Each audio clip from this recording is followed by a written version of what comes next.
Gracias por escuchar la transmisión News, Canal Multimedia. News, Canal Multimedia, presenta Rutas y retos de legalidad con Sonia Venegas Álvarez. Muy cerquita, sí, claro.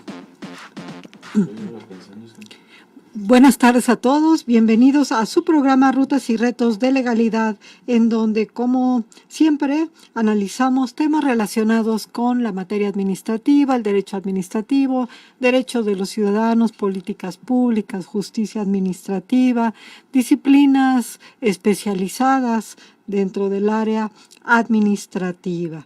Hoy vamos a tratar un tema por demás interesante, candente, diría yo, y que pues ocupa la atención nacional prácticamente, que es la Guardia Nacional. Para ello hemos invitado a un gran especialista en estos temas, el doctor Sergio Salgado Román. El doctor Sergio Salgado Román pues es egresado de la Facultad de Ciencias Políticas y Sociales. Además es abogado, politólogo, conferencista, inclusive conductor y catedrático también, por mencionar algunas de sus actividades. Buenas tardes, doctor Sergio Salgado. Doctora, muy buenas tardes, muy agradecido de estar aquí con ustedes, muy buena tarde. Pues bien, doctor, ¿pudiera ubicarnos a toda nuestra audiencia, a mí misma, en qué estamos actualmente en esta coyuntura de la Guardia Nacional, empezando por platicarnos sobre la reforma constitucional, si es tan amable? Claro que sí, doctora. Mire usted, pues este tema de la Guardia Nacional fue una de la respuesta que tiene la nueva administración, el presidente López Obrador, al tema de la seguridad pública. Propuso reformas a diversos artículos constitucionales, porque si recordamos, a finales del año pasado, en noviembre, la Suprema Corte de Justicia de la Nación se pronunció sobre la inconstitucionalidad de la Ley de Seguridad Interior. Ah, sí, claro. Una ley que ya de por sí fue muy polémica, muy discutida, ambigua, inclusive, con conceptos poco claros y muy al final del sexenio, ¿no? Como para acabar, diríamos. Como para llevar. Y este tema de la Guardia Nacional, pues principalmente lo que hace es evolucionar el concepto de seguridad pública. En nuestra Constitución existen diversos conceptos o abordajes al tema de seguridad. Tenemos seguridad pública, procuración de justicia, administración de justicia, y después vienen los conceptos un poco más nebulosos, que serían seguridad nacional, seguridad interior y defensa exterior. Sí, yo creo que todos estos conceptos debe de ser muy importante el aclararlos, el tenerlos presentes, porque yo creo que de ahí deviene también parte de la discusión, del desconocimiento, del ámbito de competencia que abarca cada una de estas áreas y por ende pues las autoridades que están abocadas a ello, ¿verdad? Ya decíamos pues en la derogada Ley de Seguridad Interior pues adolecía de ese problema, un problema fundamental, ¿no? El estar confundiendo estos mismos conceptos. Claro, y bueno, de hecho aquí en esta ley, en la reforma, el artículo 21, nos da una claridad de cómo se entiende la seguridad pública a partir de este momento. Es un concepto, le comentaba, novedoso, pero además también polémico. Comenta que los fines de la seguridad pública es una función del Estado cuyos fines es salvaguardar la vida, libertades, integridad, patrimonio de las personas, así como contribuir a la generación y preservación del orden público, paz social, pero también retoma, no modifica lo que venía del anterior, antes de la reforma, que es la persecución e investigación de los delitos. Cuando clásicamente eso se veía que le correspondían a la policía judicial y después policía científica, policía ministerial. El ejército, vamos, en esta idea de guardia nacional, guardia civil, tendrá facultades igualmente para investigar, perseguir delitos y con esta idea de preservar el orden público y la imposición de sanciones. ¿Cuál era el problema de constitucionalidad que tenía la Ley de Seguridad Interior? Que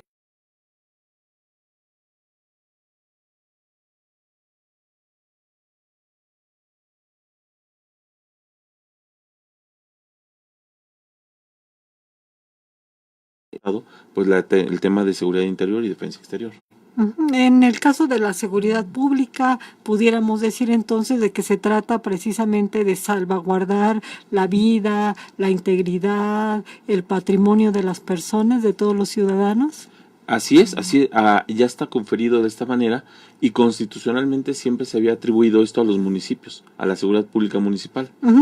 Después fueron rebasados, o así se determinó, y con la reforma del presidente Zedillo se estableció la coordinación en la materia, donde también se facultó a los estados, pero sobre todo a la federación. Esto es la federación haciendo labores de seguridad pública cuando era una situación que quedaba reservada a los estados. Y de ahí pues hemos visto la evolución de la Policía Federal Preventiva en primer orden, después se creó la Secretaría de Seguridad Pública Federal, que duró durante el periodo del panismo. Con el presidente Peña esto cambió a la Guardia, a la Gendarmería, y actualmente pues es esto lo que tenemos.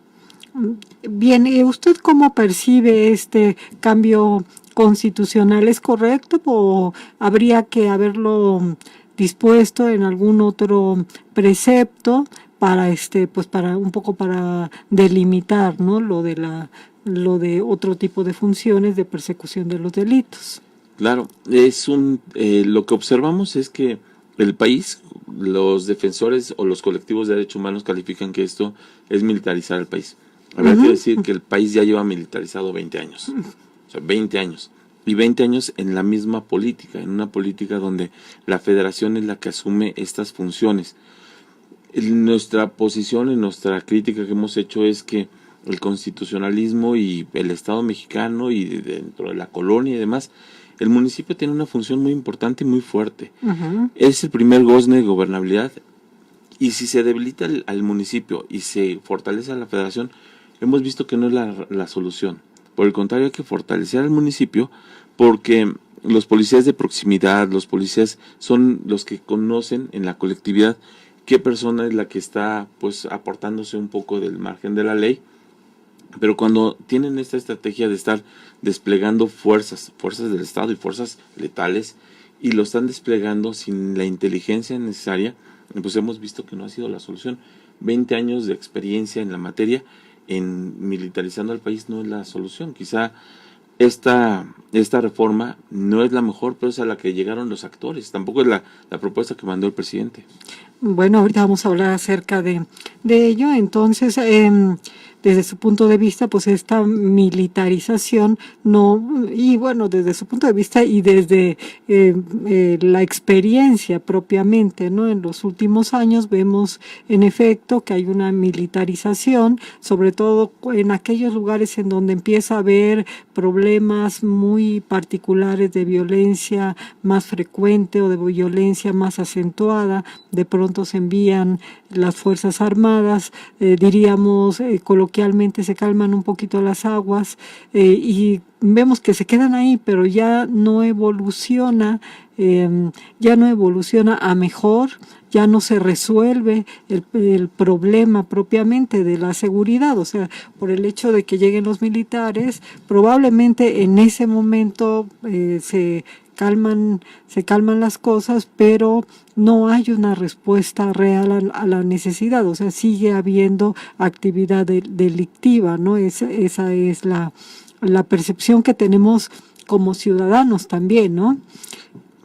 Claro, doctor, y habrá que reconocer que en este momento en el país existen territorios donde ya no hay presencia del Estado, donde el ejército y las policías municipales y las estatales, las federales, hay territorios en los que ya difícilmente entra. Entonces, esos territorios no es que estén sin ley, no es al menos la norma como la conocemos, son otras fuerzas, otros actores políticos o criminales los que están actuando ahí. Entonces, es necesario recobrar la gobernabilidad del país, ¿no? Y si esta es la respuesta, pues adelante. Bien, me llamó la atención en su respuesta anterior también el tema, no es la iniciativa del presidente López Obrador. ¿Cuál era la esencia de la iniciativa del presidente? Me llama la atención por dos cosas. Primero, yo recuerdo que en los tiempos de campaña él estuvo mencionando con cierta frecuencia que no se iba a incluir a los militares. Y luego, ya cuando llega a la presidencia, A ver, platíquenos de la iniciativa para ya. Claro. Yo no. Bueno, hay dos personas, el candidato y el presidente. El candidato había sido bastante fuerte en regresar a los militares en un periodo de 6 meses. Cuando llega, percibo, para no meternos en temas políticos, pero percibo que no tenía una lectura real de la situación. Cuando se le presenta cómo está, totalmente de acuerdo. dice, bueno, pues no puedo prescindir de los militares. El Estado mexicano no puede prescindir ahorita como está. Entonces, manda una iniciativa donde el proyecto de la iniciativa buscaba una hiperconcentración de facultades en el presidente de la República, tanto en el mando, que se crea el mando supremo, es el mando supremo es en temas del ejército, y el mando superior es como se crea esta figura dentro de la Guardia Nacional. Es una hiperconcentración de facultades, buscaba también el control literal de los recursos públicos que se asignan a través de las aportaciones y participaciones federales. Sí. En el ramo 23, ramo 28 y ramo 33 los concentraba el presidente de la República y el mando iba a quedar en la Secretaría de la Defensa Nacional, no en la Secretaría de Seguridad Pública y Protección Ciudadana, que es como quedó finalmente. Entonces, el presidente buscaba en su iniciativa una concentración de facultades muy amplia, y a pesar de haber tenido mayorías tanto en Cámara de Diputados y Cámara de Senadores, la negociación parlamentaria matizó esto y sí limitó esas facultades hacia el presidente, pero en esencia, bueno, pues sí queda él directamente al mando. Sí, claro, yo creo que únicamente reafirmando lo que dice, pues yo creo que en muchas materias parece que tenemos esa misma constante, ¿no? De recuperar, de empoderar más al presidente de la República, y pues bueno, en materia de seguridad no es la excepción. ¿Cuál fue la postura del Poder Legislativo? ¿Qué modifica, qué introduce? ¿Cómo ha sido la trayectoria de esta reforma constitucional? Claro, bueno, en primero Cámara de Diputados se había pasado el dictamen en los términos prácticamente como lo había señalado el presidente. La iniciativa total. Y bueno, pues se daba el mando de la Guardia Nacional a un militar o a los militares. Uh-huh. Y bueno, pues el traslado de personal de la Policía Militar y de la Policía Naval pasarían conjuntamente con la Policía Federal a constituir esta Guardia Nacional. No había una temporalidad, era una política permanente. Sí. Y en el Senado... Que esa parte sí ha sido o fue criticada posteriormente, ¿no? Y precisamente en el Senado se matiza esto que estaba, y prácticamente por votación unánime se modifica primero que no sea un mando, no queda a un mando militar, queda al presidente de la República, aunque tampoco en los transitorios se establece o se prescribe o se proscribe que sea un militar retirado o en activo. Esto es, el presidente de la República lo nombra.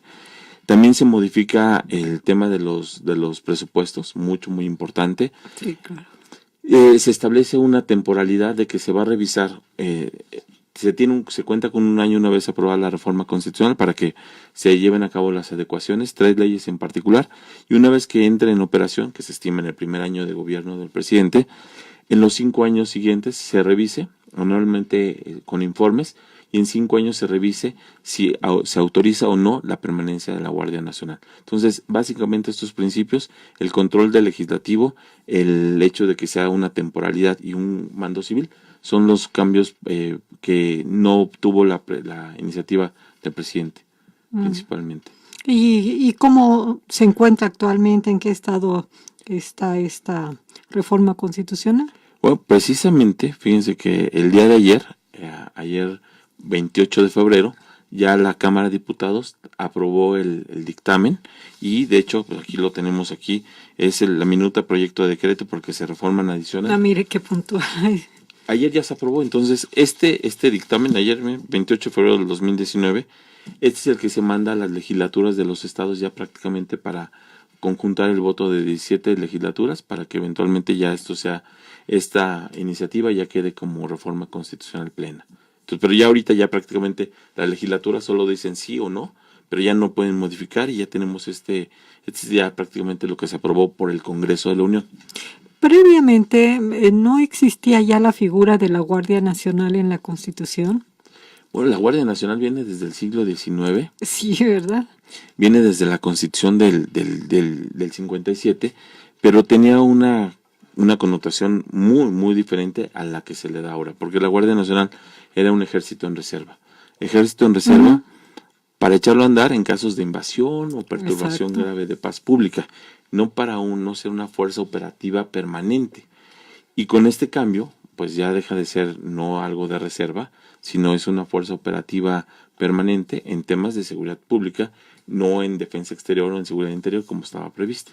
Exacto. Aquí, bueno, también le preguntaríamos qué diferencia habría entre la seguridad interior y la seguridad nacional, la defensa hacia el exterior, por ejemplo. Claro, doctora. Es una línea, le he mencionado la triada de los 9 porque es relacionar el artículo 29, el 89 y el 129. Ah, mire, nunca los había pensado de ese modo. El artículo 89 faculta al presidente dispone. Claro, sí, sí.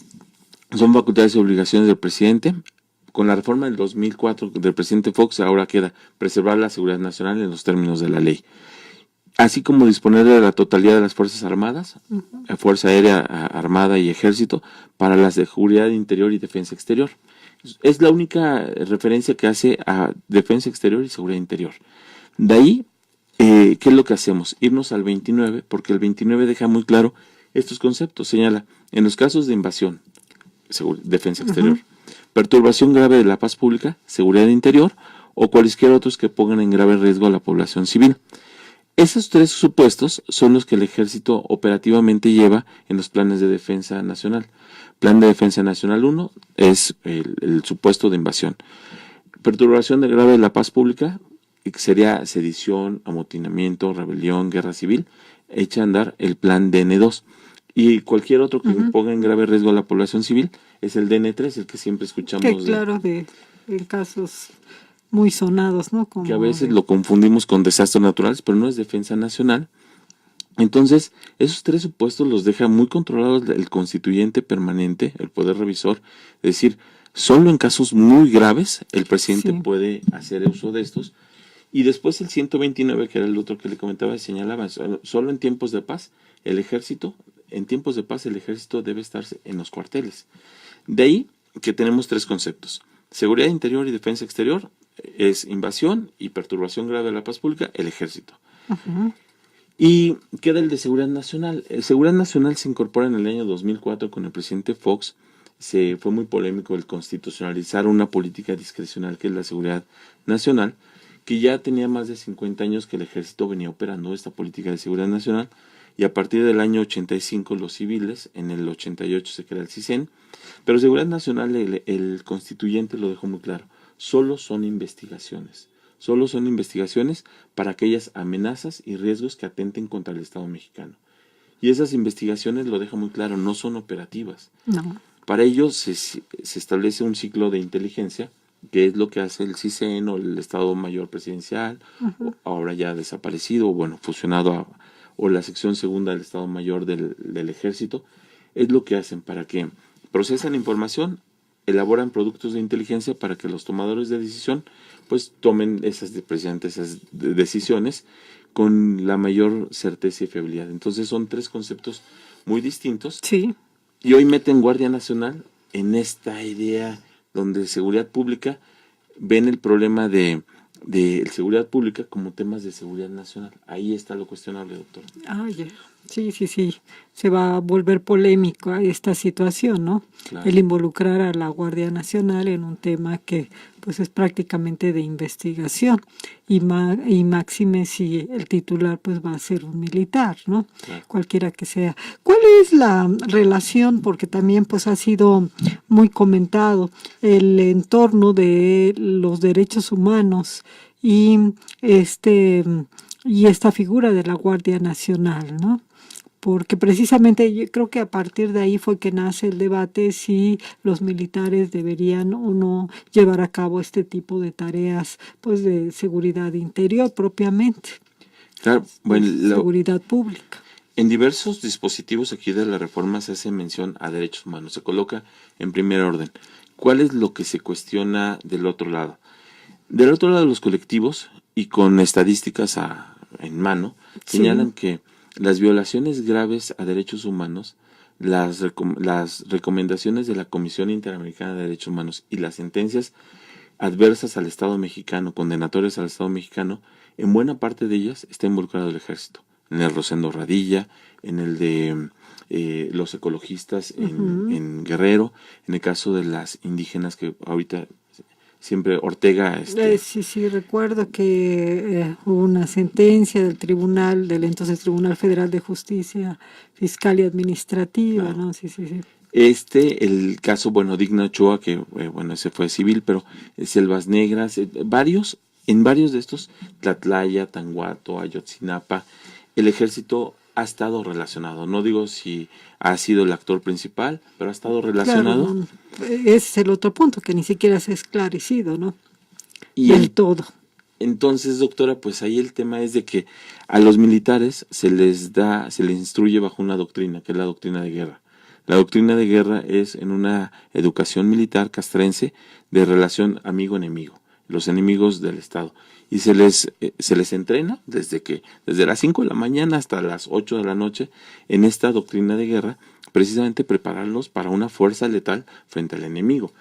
Situación distinta que es la doctrina de seguridad pública. La doctrina de seguridad pública se instruye a los policías para efecto de que hagan una prevención del delito, pero se les dota de manuales de instrucción para efecto de llevar a cabo a través de protocolos de actuación como primeros respondientes y demás, cómo actuar en una situación de prevención del delito. No ven como enemigo, sino ven en una situación de cómo prevenir. Estas dos doctrinas pueden ser contradictorias y pueden chocar, porque el ejército primero dispara y después averigua, ¿no? Como ha ocurrido en los retenes. Sí. Eso es el porqué. Hoy señalan que los defensores de derechos humanos, a los que nos sumamos, que el ejército no está del todo preparado para llevar a cabo estas funciones de seguridad pública. Sí, desde luego. ¿Cuánto llevará en caso de que se diera esa preparación suficiente, esa sensibilización también diríamos, ¿no? Es parte de la formación, la sensibilización hacia los derechos humanos, porque como bien nos lo señala, la manera de instruir a las Fuerzas Armadas pues es muy, muy distinta a la educación o instrucción de los civiles, de los ciudadanos, ¿no? En ese sentido. Claro. Desde los valores, ¿no? Incluso la iniciativa, que ahora ya no quedó, en esta reforma, ustedes la pueden leer y ya no queda explicitado eso, es ¿por qué una Guardia Nacional? ¿Por qué es lo que tenemos y hay que hacer frente con el ejército, que además es el último bastión del Estado? La pregunta, yo la pongo ahorita sobre la mesa, es ¿qué va a ocurrir? Ya si no dinamitaron funciona a los municipales, a los estatales, a los federales, en un escenario donde se han rebasado el ejército, pero... Regresando al punto anterior, esa nomás lo dejé como una nota al pie de página. Sí. Es que no se prevé ahora un proceso alterno, simultáneo y paralelo, a través del cual se tengan que capacitar a los policías o al mando civil para eventualmente ir desplazando en una transición al regresar a los militares. Claro, yo creo que esa sería una idea estupenda. A mí me parecería bastante encomiable esa situación, porque como yo estoy de acuerdo totalmente, doctor Sergio Salgado Román, en su idea de que dice, es que el municipio es quien está en contacto permanente, continuo, con las necesidades de sus habitantes, ¿no? Entonces, a partir de ahí es que debieran de satisfacerse estas necesidades, y probablemente esta profesionalización que se pretende de la Guardia Nacional, pues también debería de operar, como usted bien lo señala, de manera paralela a un reforzamiento, a una capacitación para estos policías, ¿no? Y no considerar solamente que la Guardia Nacional va a venir y va a resolver todo el problema de la inseguridad, que, como comentábamos antes de entrar al aire, pues está hasta cierto punto desbordado, ¿no? Desbocado totalmente. Uno puede prender cualquier medio de comunicación, el teléfono, la televisión, el radio, y las primeras noticias son sobre inseguridad, diario. De hecho, comentábamos que ahora en las cifras que arroja el sistema, nos indica que en enero fue el mes más violento del que se tenga registro. Si vemos esto, y les pongo ahorita un supuesto, en un imaginario, una hipótesis de trabajo, lo que ocurrió en Hidalgo con el tema de la explosión que se dio que sí. en ahora me La Huelilpan, donde estuvo presente el ejército. No digo, y eventualmente lo dejo muy claro, no digo que el ejército sea el responsable. No, claro, pero... Por acción. Uh-huh. Pero hay una responsabilidad objetiva del Estado por omisión. También estoy de acuerdo. Totalmente. Y eso en alguna responsabilidad patrimonial del Estado. Artículos ahora 109, párrafo último, estaban en 113, 109. Sí. Eso en algún momento posiblemente va a llegar a instancias internacionales por la omisión del Estado de salvaguardar las instalaciones estratégicas del Estado y la integridad de las personas, porque el hecho de que digan es que el Estado, el ejército no reprimió, no es que tenga que reprimir, tiene que replegar y tiene fuerza para ello, y ahorita ya en 3 meses de esta administración ya tenemos al ejército involucrado en un acontecimiento social que puede repercutir en sentencias internas, domésticas o internacionales contra el Estado mexicano. Claro, estoy totalmente de acuerdo con usted, porque en efecto, o sea, la trascendencia del evento, el hecho de estar viendo, como decimos, bueno, se ha militarizado, pero también hemos visto que esta militarización se vuelve, vamos a decirlo, entre semipermanente, ¿no? Entonces ya de algún modo están ocupando el lugar que debiera de ocupar las policías locales y municipales. Por lo tanto, conocen a las personas, conocen al pueblo, y si están viendo, primero, que están cometiendo un ilícito, segundo, que están poniendo en riesgo su integridad y de tal forma, de tal suerte, que era evidente que podía suceder en cualquier momento, si no pensar en la desgracia que tuvimos con la magnitud que fue este evento, pero cualquiera que vea que se está bañando en gasolina, pues puede prender esa persona, ¿no? Entonces, y no está haciendo nada, está viendo que llevan los tambos y los bidones para llenarlos del combustible, y no hace nada, solamente los está observando. O sea, eso es franca omisión, ¿no? O sea, como que ¿para qué estás ahí? Diríamos de ese modo.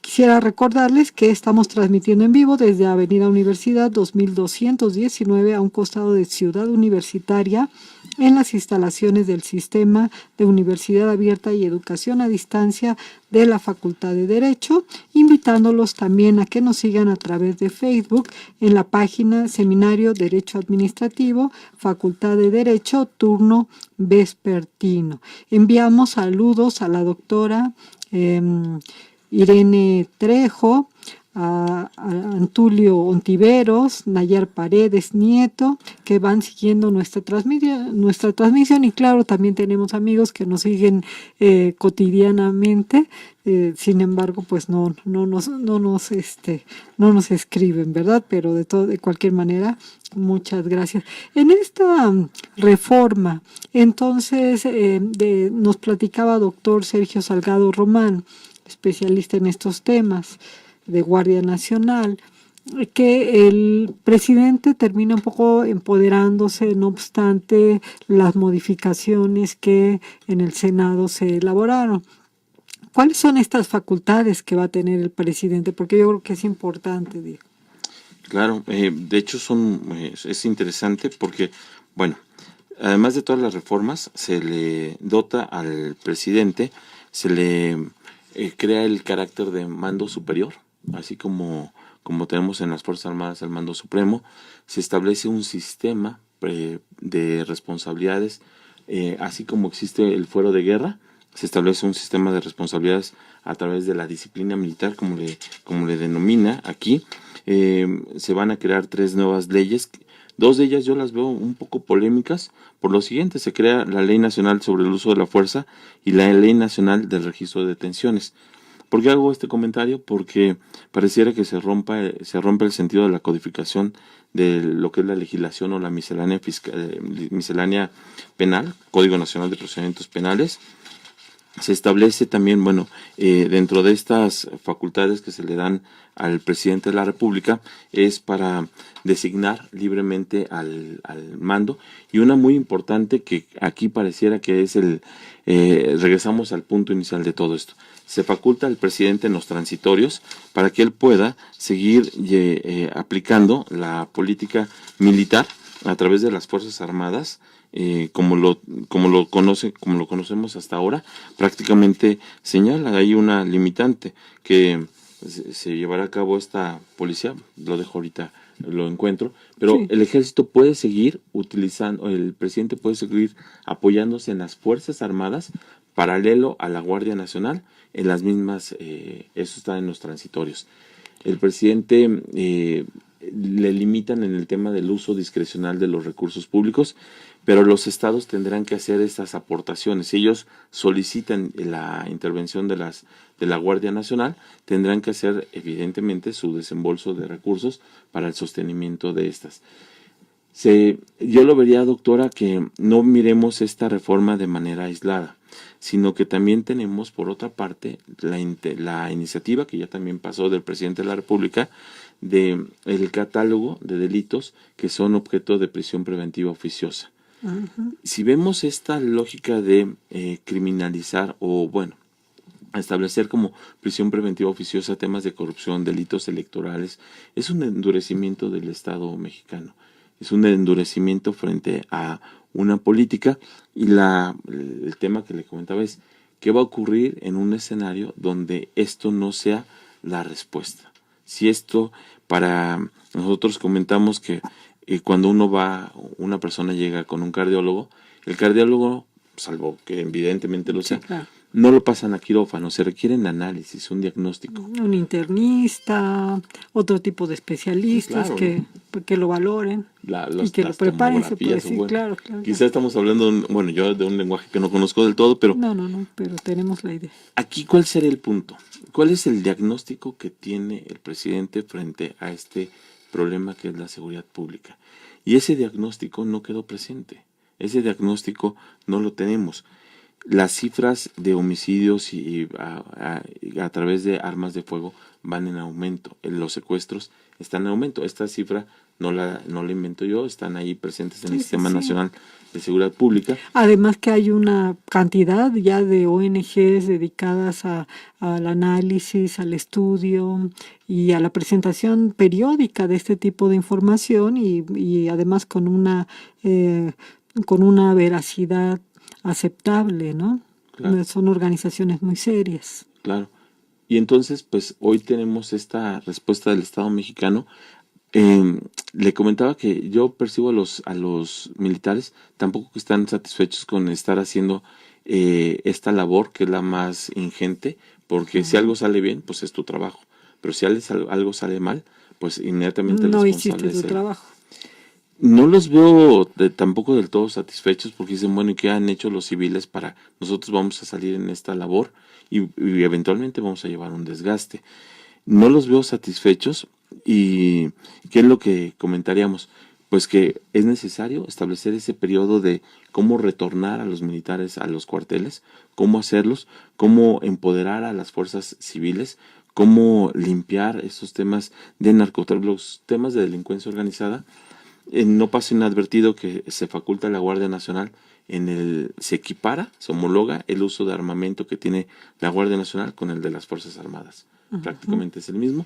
Y estimamos que es congruente, aquí no califico si está bien o mal, es congruente que sea un mando militar el que está al frente de la Guardia Nacional, porque no observo a un militar someterse a un civil, salvo que sea el presidente de la República. Claro. Entonces, que sea un civil el que dice, bueno, ¿por qué este civil que apenas llegó hace 3 meses, 6 meses, que no sabe lo que es estar en la escuela de guerra, ser diplomado del Estado Mayor, venir desde el colegio militar, y que venga un civil y me quiera mandar, no se van a someter muy fácil? No, claro.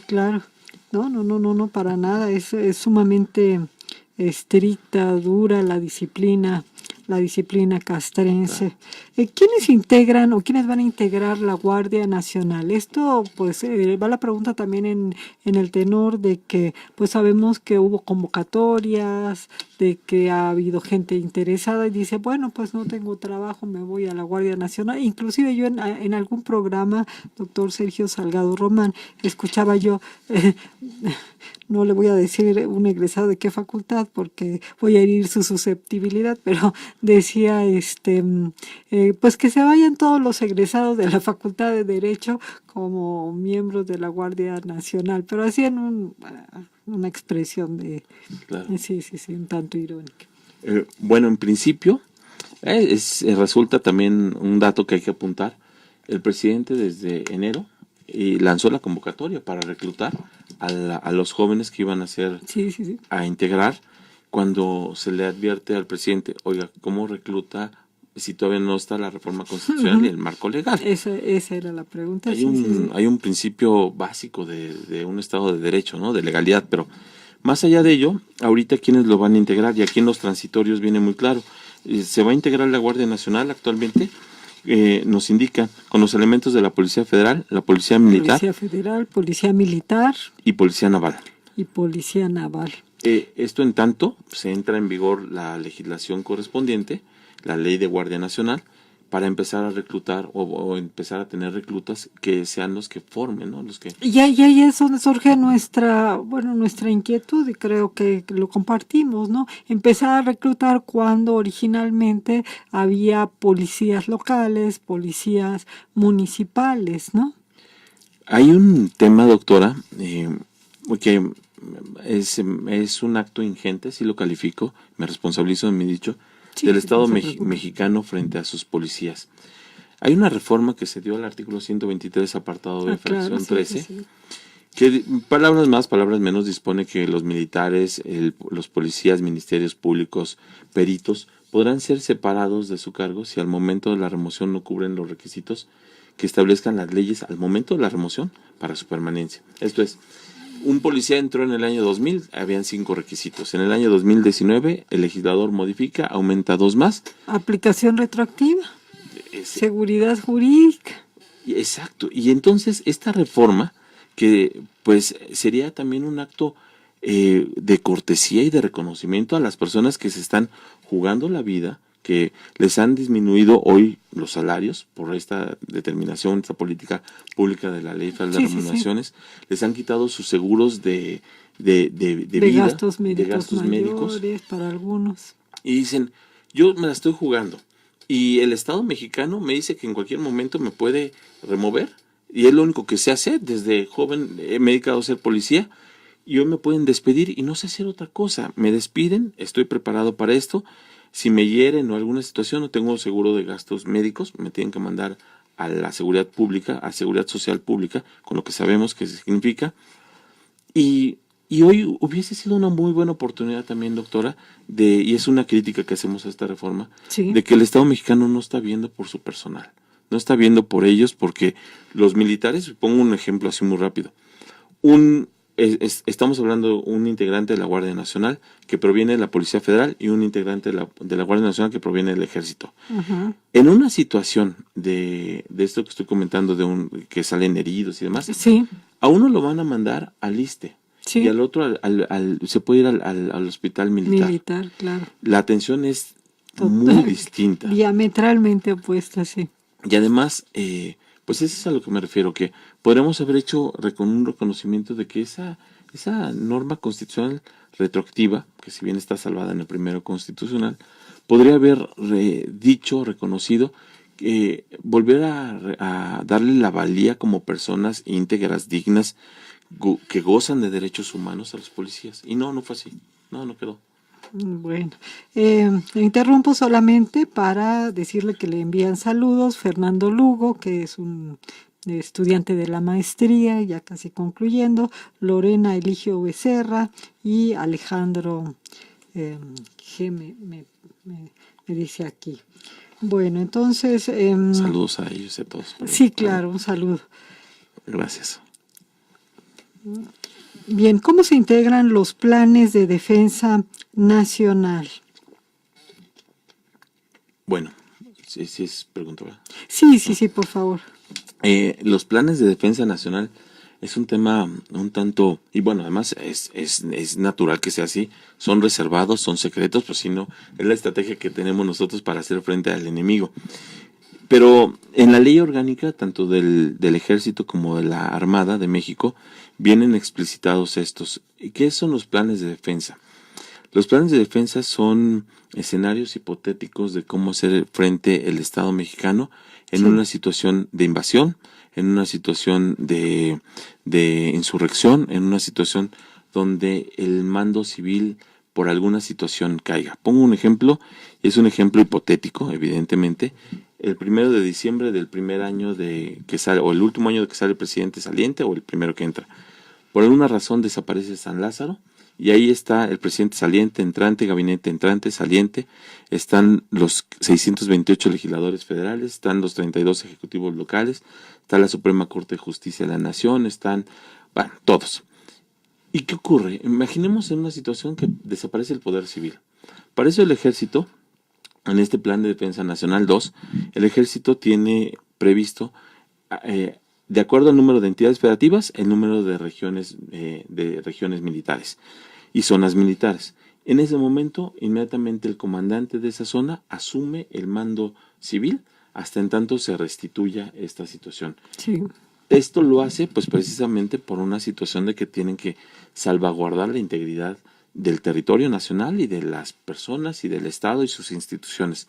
Estos planes de defensa pues se desarrollan tanto en el Colegio de la Defensa Nacional, en el Centro de Estudios Superiores Navales, el CESNAV, y lo hacen a partir de, solo se puede acceder a ellos los mandos, a partir de coroneles hacia arriba, no es evidentemente público, pero ¿cuál es la crítica que hacemos, doctora, oportuna en esto?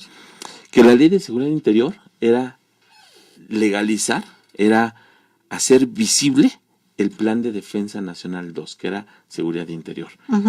Decíamos que eso no debe ser, porque imaginen ustedes un enemigo del Estado mexicano, interno o externo. Sí.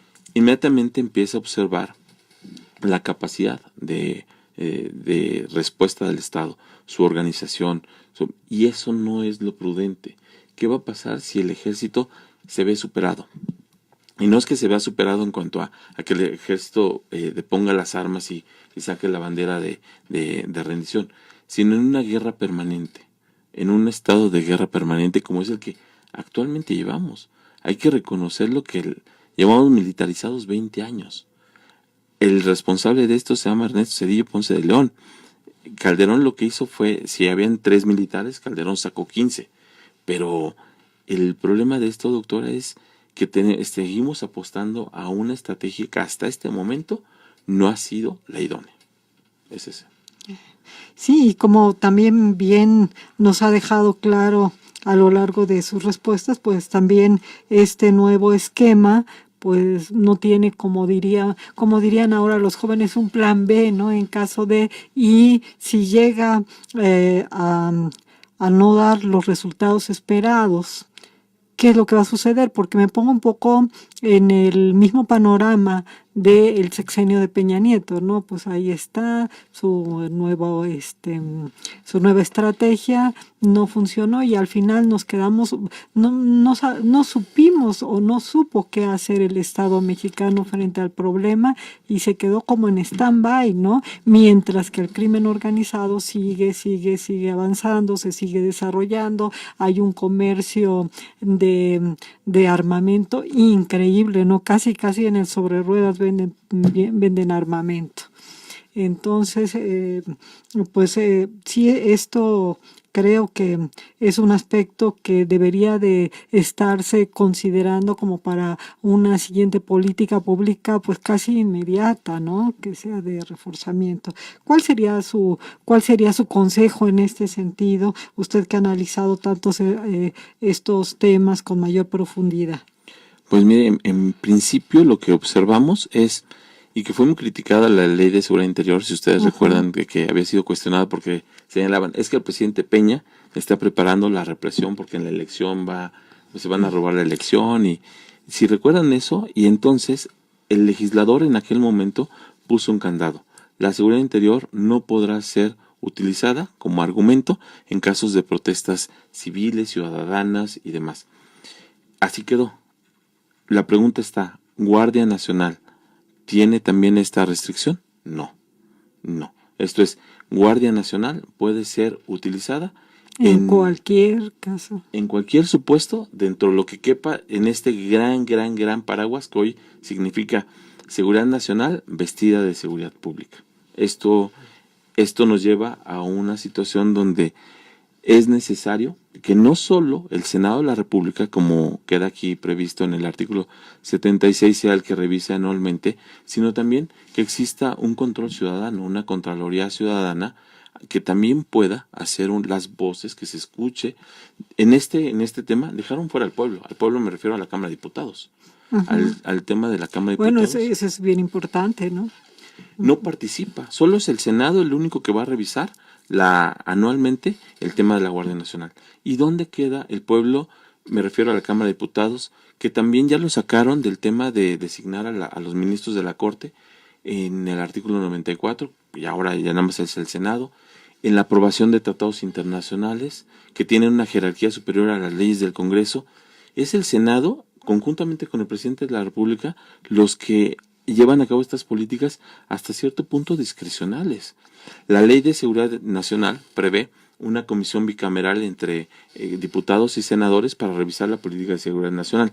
Esta política de Guardia Nacional no pasa por el control legislativo de la Cámara de Diputados. Entonces, también deberíamos hacer esas anotaciones, ¿no? Claro, y si en otros temas, diríamos, igual de especializados, se ha al menos formalmente involucrado un poco a la ciudadanía, pues en estos temas que realmente es lo que en donde más le duele o donde más nos duele, ¿no? Porque cualquiera de nosotros hemos sido víctimas o nuestros familiares y tocamos madera, como dicen, pero es algo demasiado cotidiano, demasiado realmente raya en lo increíble. Realmente raya. Pues estamos casi para despedirnos, nos queda un minuto prácticamente, doctor Sergio Salgado Román, en este tema tan interesante. ¿Algo más que quiera agregar para nuestra audiencia? Digo, se quedan muchas cosas por ahí en el tintero, ya no hablamos de la inconstitucionalidad. Bueno, estuvimos tocándola un poco, ¿verdad? Pero no nos dedicamos a ello, y algunos otros aspectos, pero ya en este último minuto, ¿qué quisiera decirle a nuestra audiencia sobre este tema pues tan relevante, claro, tan actual? Pues lo primero, diríamos, es que la construcción de ciudadanía se da en el análisis, en la discusión de los asuntos públicos, que no lo miremos esto como aislado, como es que eso lo hacen el gobierno y yo acá soy del destinatario. No. Podemos nosotros ser los beneficiarios de esta política o también los que vamos a soportarla. ¿Qué es lo que diría? Que no pasemos inadvertido que una vez aprobada esta reforma se tienen que emitir 3 leyes. Y esas leyes sobre uso de fuerza letal, estas leyes a las que hice referencia, sí. Sobre detenciones, pongamos muchísimo cuidado en su armonía constitucional de lo que hoy ya se aprobó. Hoy tenemos esto, no es lo mejor, pero es lo que tenemos. Y entonces revisar que en el plano legislativo, en el plano secundario reglamentario, no se lleguen a excesos que procuraron detenerse en esta reforma. Eso sería el comentario, doctora, y pues el agradecimiento a estar aquí, la invitación. No, al contrario, los agradecidos somos nosotros. El doctor Sergio Salgado Román, que hoy estuvo platicando con nosotros sobre ese tema tan relevante, la Guardia Nacional. Ojalá que pues tengamos una segunda plática en un futuro, doctor. Esta es su casa. Muy amable, le aprecio mucho. Muchas gracias. Y les recordamos que nos pueden seguir a través de Facebook en la página Seminario de Derecho Administrativo, Facultad de Derecho Turno Vespertino, en donde les estaremos dando a conocer también algunos eventos. Tenemos un evento el martes 12 de marzo a las 5 de la tarde en el auditorio Benito Juárez para honrar la memoria de un profesor de Derecho Administrativo que recientemente falleció, el maestro Rafael Martínez Morales. Están invitados. Desde luego no me despido sin antes agradecer a la maestra Ana María Ramírez, a Juan Antonio Negrete Zaragoza, como siempre, un pilar de este programa, y en los controles Oscar Telles. Desde luego nuestras autoridades que hacen posible la difusión de la cultura jurídica a través de este medio. Sigan disfrutando de esta hermosa tarde de viernes. Buenas tardes. Buenas tardes.